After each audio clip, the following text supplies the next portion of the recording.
Hello बच्चों, class 12th के physics में आज हम लोग पढ़ेंगे कूलाम का नियम। ठीक है, तो कूलाम नामक जो वैज्ञानिक है उन्होंने क्या नियम दिया और उससे क्या निष्कर्ष निकला, उसकी सीमाएं क्या क्या है, उसको आज हम लोग जानेंगे। तो पहले देखते हैं कूलाम का नियम। कूलाम ने क्या नियम दिया उसको देखो।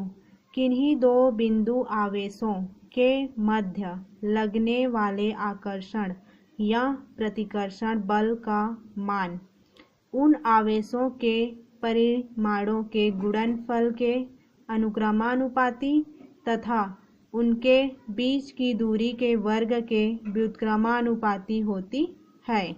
ठीक है, इसके नियम के अनुसार जो कूलाम नामक वैज्ञानिक है उन्होंने नियम दिया कि हम लोग का एक बल रहेगा। वो बल दो आवेश लेंगे हम लोग Q1 और Q2। ठीक है, जो Q1 और Q2 लेंगे तो उनके आवेशों के क्या बोलते हैं, अनुक्रमानुपाती होगा, और जो दूरी है उसके व्युत्क्रमानुपाती होगा। ठीक है, तो इसको हम लोग चित्र में देखते हैं। ये देखो, हम लोग एक आवेश लिए, एक बिंदु पे Q1, दूसरे बिंदु पे Q2, दोनों को हम लोग मिला देते हैं। फिर दोनों आवेश हैं, उनके बीच की दूरी को क्या ले लेते हैं हम लोग, R। ठीक है, फिर इसको देखो, तो हम लोग देखते हैं अपने चित्र में। ठीक है, इसमें से जो आवेश है, तो कूलाम के नियम के अनुसार जो हम लोग का बल है वो हम लोग के दो आवेश Q1 और Q2 के डायरेक्टली प्रोपोर्शनल होता है, अनुक्रमानुपाती। ठीक है, तो इसको हम लोग इक्वेशन नंबर फर्स्ट मानते हैं।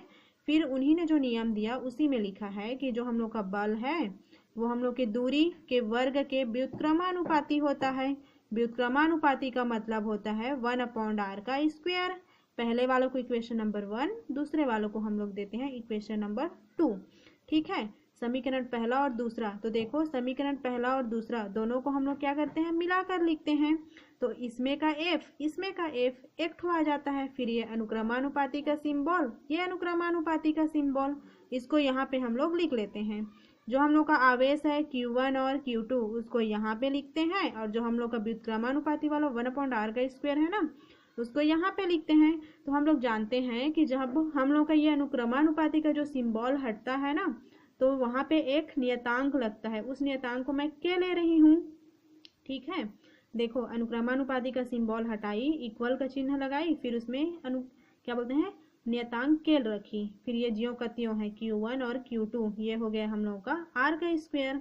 इसको इक्वेशन नंबर मैं थर्ड मानती हूँ। यहाँ पे लिखा है जहाँ K एक नियतांक है, यही है जो हम लोग को कूलाम ने नियम दिया था, उसी को हम लोग यहाँ पे निकाले हैं। पहला नियम क्या है हम लोग का, जो हम लोग का बल है वो आवेश Q1 और Q2 के अनुक्रमानुपाती है, और दूसरा जो हम लोग का क्या है, दूरी है, वो जो बल दिया है उसके व्युत्क्रमानुपाती है। तो उसको हम लोग 1/r का स्क्वायर लिखे, फिर दोनों समीकरण को मिला के लिखे, वो हम लोग का मिला तीसरा समीकरण।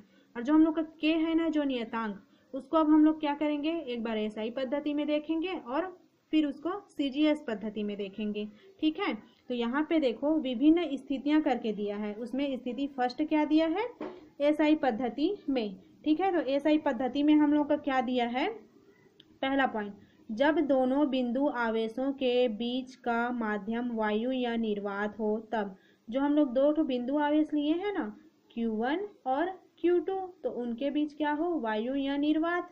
ठीक है, पहला पॉइंट में वायु या निर्वात हो दोनों आवेशों के बीच, तो इसको हम लोग देखते हैं। जो हम लोग का K का वैल्यू है वो क्या होगा, हम लोग का जो K है ना उसको हम लोग देखते हैं। जो K है ये हो गया K, उसका मान हम लोग का SI पद्धति में जब दोनों बिंदु आवेशों के बीच वायु या निर्वात हो तो 1/4πε0 होता है, और इसका जो वैल्यू है 1/4πε0 का ये होता है 9 × 10⁹ न्यूटन मीटर का स्क्वायर पर कूलाम का स्क्वायर।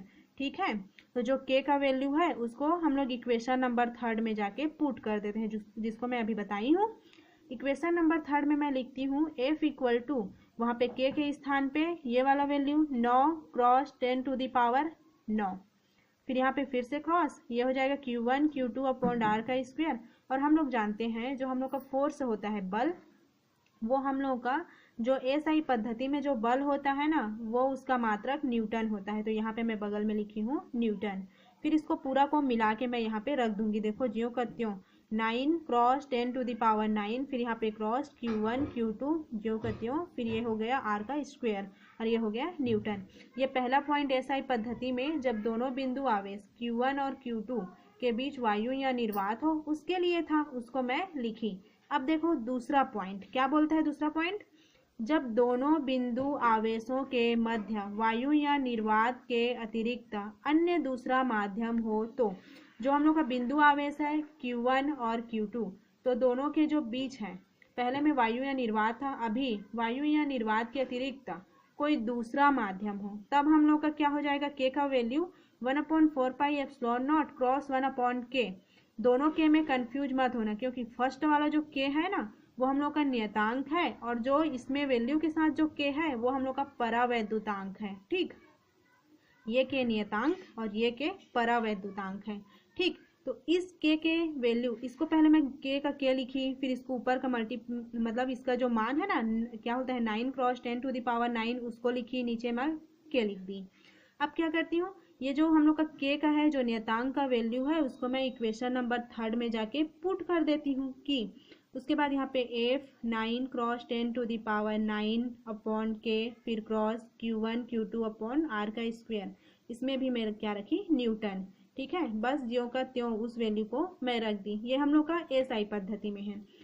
इसमें विभिन्न पद्धतियां पढ़ रही, विभिन्न पद्धतियों में हम लोग देखें एसआई पद्धति। एसआई पद्धति में 2 पॉइंट था। पहला पॉइंट था हम लोग का क्या बोलते हैं उसको, जो दोनों आवेश है दोनों के बीच वायु या निर्वात हो, और दूसरा पॉइंट वायु या निर्वात के अतिरिक्त कोई माध्यम हो।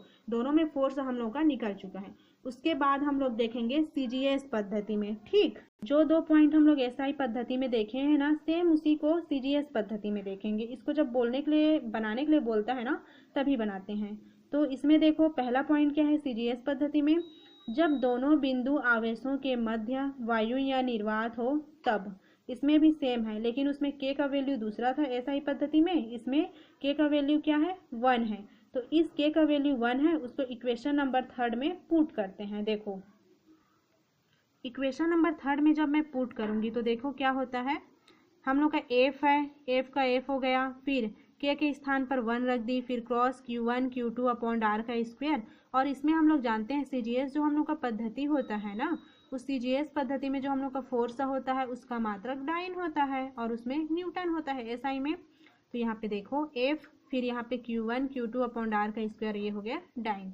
फिर जो हम लोग का सीजीएस पद्धति में दूसरा पॉइंट है, इसको देखो, जब दोनों बिंदु आवेशों के मध्य वायु या निर्वात के अतिरिक्त अन्य दूसरा माध्यम हो तब। जब हम लोग का दूसरा माध्यम होता है, ठीक है, वायु या निर्वात के अतिरिक्त, उसमें हम लोग का जो के है वो क्या रहता है, इसका मान 1/k।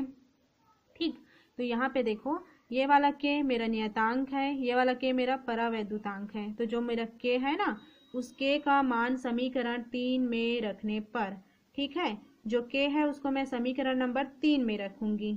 ठीक, तो एफ हो जाएगा मेरा, फिर यहाँ पे मेरे एफ इक्वल टू क्या हो जाएगा, 1/k cross Q1 Q2 upon r का स्क्वायर, ये हो जाएगा मेरा डाइन। ठीक है, इसमें देखो के वैल्यू जो एसआई में के था उसमें 1/4 पाई एप्सिलॉन नॉट था। ठीक, उसमें के का वैल्यू 1/4 पाई एप्सिलॉन नॉट था। ठीक, फिर उसी का जब मैं दूसरा पॉइंट गई तो उसमें सिर्फ 1/k का मल्टीप्लाई हुआ था, तो उसमें हो गया था 1/4 pi epsilon not cross 1/k। वैसे ही सीजीएस पद्धति में देखो आप लोग, हम लोग का जो सीजीएस पद्धति में 2 पॉइंट निकाले, उसमें पहला जो के का वैल्यू है वो हम लोग का 1 है। उसी को जो हम लोग दूसरा में देखेंगे तो उसका वैल्यू 1/k हो रहा है, जैसे एसआई में हुआ था सेम वैसे ही। और जितना है के का वैल्यू निकालते जाएंगे, इक्वेशन नंबर 3 में हम लोग पुट करते जाएंगे। जो कूलाम का नियम है उसको पहले निकाले, फिर उसको एसआई पद्धति में देखें, फिर उसके बाद सीजीएस पद्धति में देखें। यहाँ पे हम लोग को जो कूलाम का नियम है वो कंप्लीट होता है। उसके बाद जो कूलाम की नियम तो हम लोग लगा लिए, लेकिन उसकी क्या क्या लिमिटेशन है, उसकी सीमाएं क्या है, उसको हम लोग देखते हैं।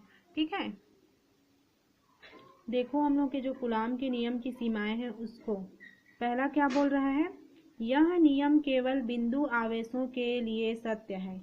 जो कूलाम नामक वैज्ञानिक है जिन्होंने जो नियम दिया कूलाम का, अभी जो पढ़े, वह नियम केवल बिंदु आवेशों के लिए सत्य है।